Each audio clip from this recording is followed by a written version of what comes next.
Capture చేయడం, వాళ్ళకి ఇష్టం వచ్చినట్టు ఇప్పుడు ఆ బెనిఫిట్ షోల దగ్గరే అసలు గొడవ స్టార్ట్ అయిందని తెలంగాణలో ఒక ఒక ఒక రూమర్ అయితే వచ్చింది. ఒక ఎమ్మెల్యేనో ఎంపీనో ఎవరో ఇన్వాల్వ్ అయ్యి మాకు ఒక బెనిఫిట్ షో మొత్తం కావాల్సిందే అంటే అది చాలా కాస్ట్ అయింది, 50 లక్షల పైన.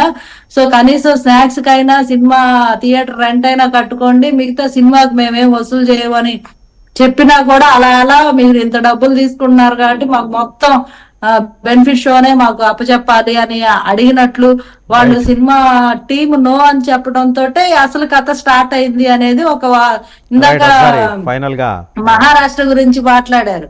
సో అదే కల్చర్ కాంగ్రెస్ వాళ్ళు స్టార్ట్ చేశారు. ఇప్పుడు ఇండస్ట్రీ కూడా ఒకటి ఆలోచిస్తుందండి. ఇప్పుడు ఈ గవర్నమెంట్ ఉంది కదా అని ఎప్పుడు లేని కల్చర్ ని వీళ్ళు స్టార్ట్ చేశారనుకో, ఒక షో ఇయటం పెద్ద వాళ్ళకి కష్టమైన నష్టమైన ఇస్తారు. బట్ ఇది ఎక్కడికి ఇప్పుడు దీన్ని చూసి ఇంకొంతమంది ఇంకో స్టేట్ లో అట్లా అందరూ ఇలాగా అయితే ఏంటి మా పరిస్థితి అనేది ఒక ఇండస్ట్రీలో ఒక భయం అనేది మొదలయ్యి వాళ్ళు నో చెప్పడం జరిగింది. దానికి ఇండస్ట్రీ మీద కక్ష కట్టినట్టు ఇంతకు ముందు పార్టీ స్టాండ్ ఏంటండి ఈ మొత్తం ఎపిసోడ్? ఎందుకంటే అప్పట్లో ఆయనకు మద్దతుగా మాజీ ముఖ్యమంత్రి గారు ట్వీట్ చేశారు. ఇంత జరుగుతున్న తర్వాత ఆయన ఏం మాట్లాడలా, ఇలాంటి ట్వీట్లు లేవు ఈ వ్యవహారంలో. అంటే ఇప్పుడు ట్వీట్లు పెట్టారో మాట్లాడతారో కాదండి, పరిష్కారం కావాలి. పరిష్కారం ఏంటి? ఇప్పుడు ఆంధ్రాలో ఇండస్ట్రీని డెవలప్ చేయాలనే సంకల్పం గట్టిగా ఉంది. అలాగే తెలంగాణ శివపార్వతి గారు ఆమె స్టాండ్, వాళ్ళ పార్టీ స్టాండ్ చెప్పనియండి. ఒకటి ఏంటంటే అధికారంలో ఉన్న వాళ్ళు ఇటు సినిమా లేనటువంటి వాళ్ళలాగా ఉన్నారు. వాళ్ళకి క్లారిటీ ఇవ్వవలసినటువంటి అవసరం లేదు, ఎందుకంటే అధికారమే పరమావధి. అదే జగన్మోహన్ రెడ్డి గారు సినీ పరిశ్రమను తీసుకోబెట్టి కూర్చోబెట్టి మాట్లాడితే అది పెద్ద ఏదో పాపం అరిసినటువంటి వీళ్ళు ఈ రోజు రేవంత్ రెడ్డి గారు అక్కడ తాడమిస్తున్నా గానీ నోరు పెగలటలేదు. మరి అంత పిరికి ముఖ్యమంత్రి మనకు ఉన్నందుకు గాను మనం సిగ్గుపడాలి మరి. సో ఇది బెనిఫిట్ షోలు అనేటువంటివి అసలు ఎందుకు మొదలైనవి? ఈ ఓటీటీలు లేకపోతే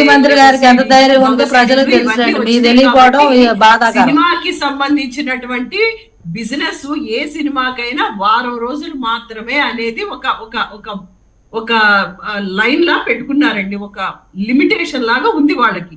వాళ్ళ కోట్లు పెట్టినా గానీ వాళ్ళకి బిజినెస్ అనేది థియేటర్లలో ఒక వారమే నడుస్తుంది. ఇంత ముందు లాగా చిరంజీవి గారి సినిమా 100 రోజులు నడవటం, లేకపోతే నాగార్జున గారి శివ సినిమా లాగా 100 రోజులు 200 రోజులు సంవత్సరం నడవటం అనేది లేదు. సో కాలం మారింది. కేవలం వీళ్ళ బిజినెస్ ఎన్ని కోట్లు పెట్టి తీసినా, ఎన్ని గ్రాఫిక్స్ పెట్టినా it was limited only for 1 week. ఆ 1 వీక్ లో వాళ్ళు ఎంత రిటర్న్స్ తెచ్చుకోగలిగితే దాని మీద వాళ్ళ బిజినెస్, వాళ్ళ రెవెన్యూ అనేది ఆధారపడుతుంది. కాబట్టి బెనిఫిట్ షోలు వాళ్ళు డిమాండ్ చేయడం జరుగుతుంది గవర్నమెంట్ల దగ్గర. సో గవర్నమెంట్ దగ్గర పెట్టినప్పుడు గవర్నమెంట్లు, రేవంత్ రెడ్డి గారి గవర్నమెంట్ దానికి జిఎస్టీ తీసుకొని, వాటికి రేట్లు పెంచి, వాటికి జిఎస్టీ తీసుకొని వాళ్ళని ఎంకరేజ్ చేసి ఈ రోజు హీరో గారు బయటకు వస్తే ఇంత హంగామా చేస్తున్నారు. వీళ్ళు ఎంకరేజ్ చేసింది వీళ్ళే, దీన్ని రాజకీయం చేస్తుంది రేవంత్ రెడ్డి గారే. ఇదేంటంటే పొలిటికల్ గా దీన్ని మైలేజ్ గా వాడుకుందాం అని చెప్పి కాంగ్రెస్ ప్రభుత్వం ఈ రోజు చూస్తుంది. దానికి వందబారుతున్నది తెలుగుదేశం పార్టీ గారి. ఎందుకంటే తెలుగుదేశం పార్టీ గారి అక్కడ మలిచిన మొక్కే కదా రేవంత్ రెడ్డి గారు. సో ఇక్కడ తెలియకుండా జరుగుతుందని మేమేం అనుకోవట్లేదు. సో వీళ్ళంతా ఒకతానులో ముక్కలే కాబట్టి ఖచ్చితంగా చంద్రబాబు నాయుడు గాని, పవన్ కళ్యాణ్ గారు గాని వీళ్ళందరూ కూడా అల్లు అర్జున్ గారిని బాధించడంలో వీళ్ళకి సగభాగం ఉందనే వైసీపీ పార్టీ నమ్ముతుంది ఈ రోజు. రైట్, థ్యాంక్ యూ సుజాత గారు, అలాగే శివపార్వతి గారు, విజయ్ కిరణ్ గారు, పెద్దిరెడ్డి రవికిరణ్ గారు.